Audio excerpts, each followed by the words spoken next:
If the Confederation experiences modest success in dealing with Western expansion, it clearly fails to deal with the nation's mounting debts. There's tremendous economic disruption after the war.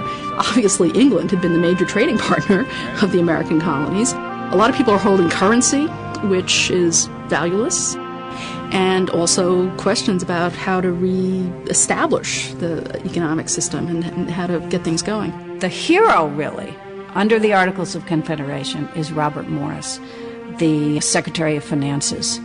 And he, all along, struggled against what he thought was best, that is a strong centralized government, and the realities that the states were not going to meet the requisitions. To preserve the financial integrity of the new nation, Morris lobbies for a 5% duty on imported goods.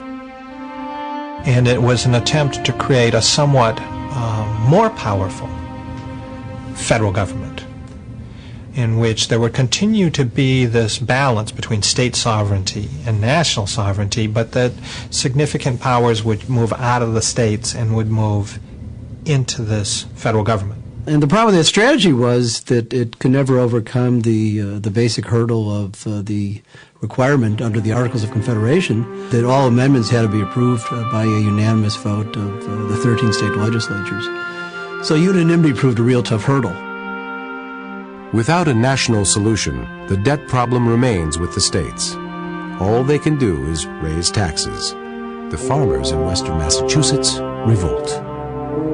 Shay's rebellion was prompted by a combination of desperate economic circumstances and a sense of the little people being crowded out by larger economic and political interests. And so many people, for lack of a better term, we might call them more kind of conservative or concerned for law and order types, looked at Shay's rebellion and said, this republic business is already complicated. This is exactly the kind of thing that we were worried about. This is too much participation, too much democracy, which was a negative word in the 1780s and 90s. Democracy was next door to mob action. And that's what many people saw as the message of Shay's rebellion. Washington, when he was informed of Shay's rebellion, said, perhaps we have had too favorable a view of human nature in forming our government.